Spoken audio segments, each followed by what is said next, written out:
Petroleum I have listed as a global commodity. You know, petroleum obviously is traded throughout the world, and we'll go through and see that other commodities, renewable energy commodities, may not be global commodities in the same way. But first, if you can see the pie chart up here, this is, in spite of the fact that I've said it's a global commodity, this is the U.S. consumption of petroleum. It makes up about 42% of our energy mix. So of the things that power the U.S. economy, petroleum is really one of the most important. It's really one of the biggest sectors. This is a shot of some of the early days of oil in the U.S. You know, around the year 1900, some prospectors and wildcatters in East Texas could go out and drill a hole, maybe not even 1,000 feet deep. Some of the biggest geysers, the gusher wells of East Texas in the early 1900s, were only 1,000 feet deep.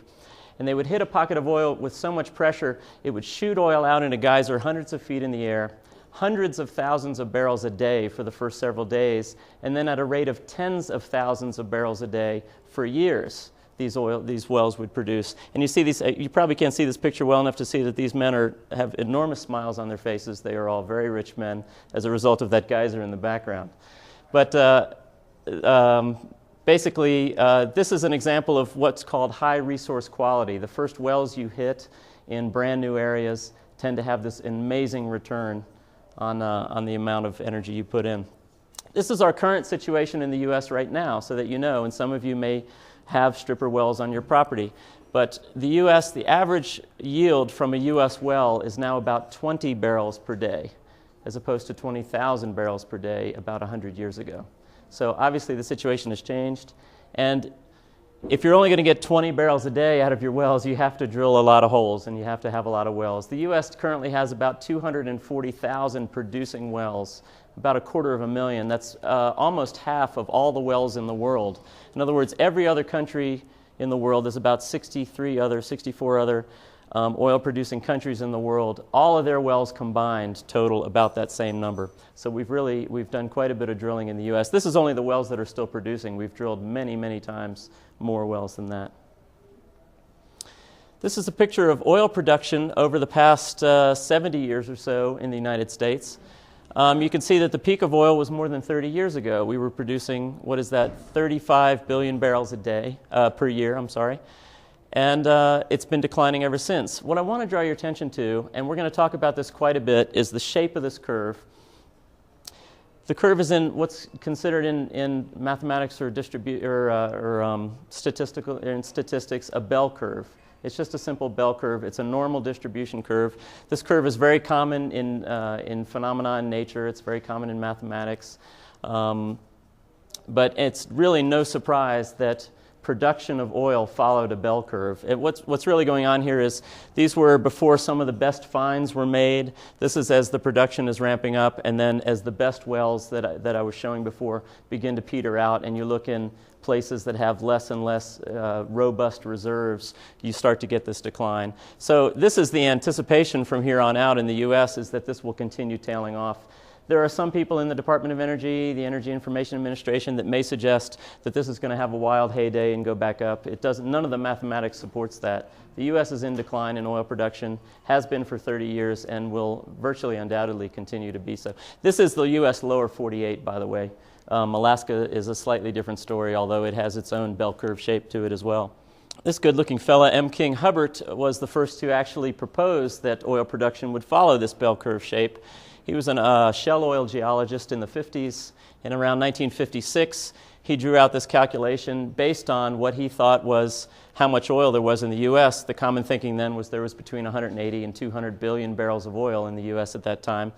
And knowing that oil, the amount of oil, would have to fit under some shape of curve, he suggested that it would be a bell curve and predicted at that time that the peak of U.S. oil would be right around 1970, in the early 1970s. He was, in fact, right.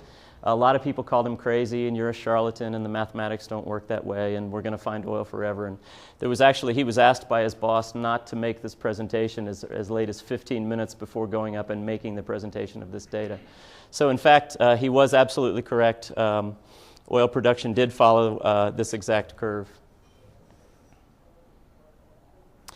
What I want to show you in this is that not only does production follow this bell-shaped curve, this is production and discovery in the U.S., but also discovery of oil, sometimes sooner. also follows the same bell-shaped curve. Now there's quite a bit of smoothing going on. You see some years there was a lot of oil found, some years less, but the green dots over here are discovery year after year. So the discovery tends to follow this curve, and then the production tends to follow this curve, and the difference is some lag of time, in this case about 35 years. Now there's an interesting thing you can do if you have the discovery data and you only have part of the production data. You can actually estimate what's going to happen in the future by shifting the discovery data into the future and use it to extrapolate what the future of production might look like.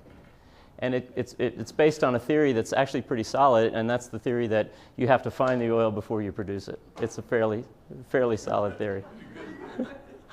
And it still gets, I know you're laughing, but there's actually quite a bit of argument in the industry over whether that's true. You know, a lot of people don't want to face that oil does in fact go into decline, but it in fact does. This, just like I was showing you U.S. curves, this is a world discovery curve. Note again that it also follows the bell-shaped pattern.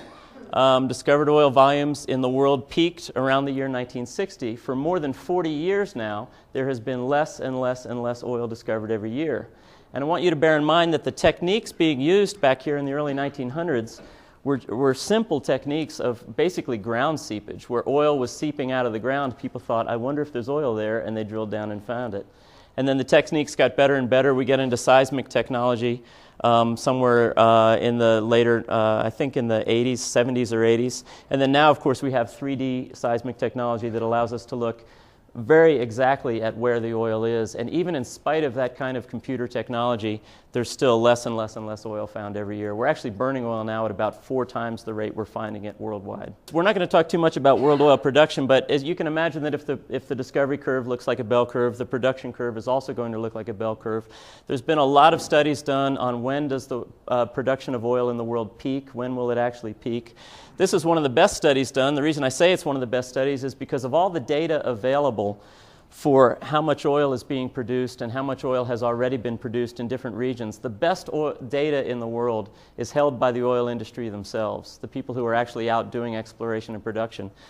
In the middle 90s, this company, Petroconsultants, was hired by the industry itself to determine what the future of production would look like, and using the industry's data itself, they produced this curve which showed that their prediction of the peak of world oil would happen right around the year 2000 or just slightly after, maybe between 2005 and 2010 is what they call the swing case. Interestingly about the swing case, if you work very hard to continue a high level of oil production, it doesn't really matter and it doesn't really get you anywhere because the amount of oil in the world is fixed.